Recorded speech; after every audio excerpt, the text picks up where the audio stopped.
একজন আলেম হাঁটছিলেন, সাথে সাথে এক শিষ্যও হাঁটছে মেঠো পথ ধরে। পথিমধ্যে তারা দেখলেন এক পাটি পুরনো জুতা পড়ে আছে। এদিক ওদিক তাকিয়ে জুতোর মালিক খুঁজলেন। পাশের জমিতে এক লোক কাজ করছেন, জুতো জোড়া তারই হবে হয়তো। লোকটির হাবভাব দেখে মনে হলো কিছুক্ষণ পরেই তার হাতের কাজ শেষ হয়ে যাবে। শিষ্য বলল, আমি শ্রমিকটির জুতো জোড়ো কোথাও লুকিয়ে রেখে দেখি। লোকটি জুতো না পেয়ে কেমন দিশেহারা আর জব্দ হয়। শায়েখ উত্তর দিলেন, প্রিয় বৎস, আর 10 জন যেভাবে আনন্দ খোঁজে, তুমি চাইলে ভিন্নভাবে আরও বেশি আনন্দ লাভ করতে পারো। তুমি জুতো না লুকিয়ে জুতোর ভেতরে কিছু টাকা রেখে দাও। আড়ালে গিয়ে লক্ষ্য করো টাকা দেখে দিনমজুরটা কি করে। উস্তাদের প্রস্তাব ছাত্রের খুবই মনোভূত হলো। সে জুতোর মধ্যে কিছু টাকা রেখে দিল। গাছের আড়ালে গিয়ে দুজনের দারিদ্র কৃষকের প্রতিক্রিয়া দেখার অপেক্ষায় রইল। কিছুক্ষণ পর দরিদ্র শ্রমিকটি ক্ষেতের কাজ শেষে শীর্ণ দেহে জীর্ণ বস্ত্রে জুতো নিতে আসলো। জুতো পায়ে দিতে গিয়ে দেখল পা ঢুকছে না, ভেতরে কিছু একটাতে পা আটকে যাচ্ছে। জুতোর আবার কি হলো? গজরাতে গজরাতে কৌতূহল ভরে জুতোর ভেতরে হাত দিল। হাত বের করে আনার পর যা দেখল তাতে তার চক্ষু চরক গাছ। এত দেখে টাকা! ধর্মর করে জুতোর আরেক পাটি হাতটা দেখে সেটাতেও টাকা। হতভম্ব হয়ে টাকার দিকে কিছুক্ষণ নির্নিমেষ তাকিয়ে রইল।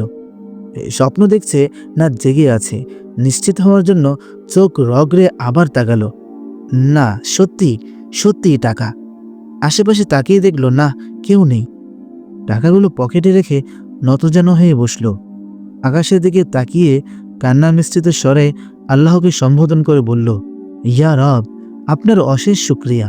আপনি তো জানেন আমার স্ত্রী অসুস্থ, আমার সন্তানরা ক্ষুধার্ত, ঘরে খাবার নেই, পকেটে কানাকড়িও নেই।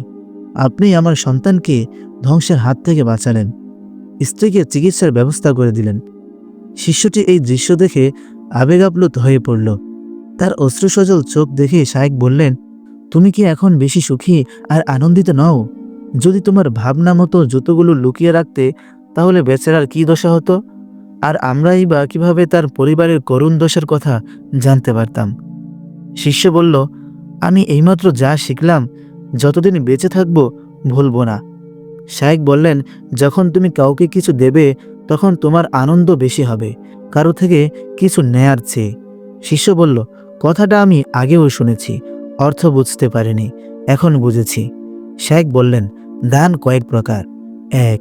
প্রতিশোধের ক্ষমতা থাকা সত্ত্বেও ক্ষমা করা এক প্রকার দান। 2. তোমার ভাইয়ের অনুপস্থিতিতে তার জন্য দোয়া করাও এক প্রকার দান। 3. তোমার ভাই কোনো দোষ করলে তার সপক্ষে ওজর খোঁজা এবং তার প্রতি মন্দ ধারণা দূর করাও এক প্রকার দান। 4. তোমার ভাইয়ের অনুপস্থিতিতে তার সম্মানহানি হয় এমন কিছু করা থেকে বিরত থাকাও এক প্রকার দান। এই দানগুলো এমন যা করার সামর্থ্য শুধু বিত্তবানদেরই নয়, বিত্তহীনদেরও আছে।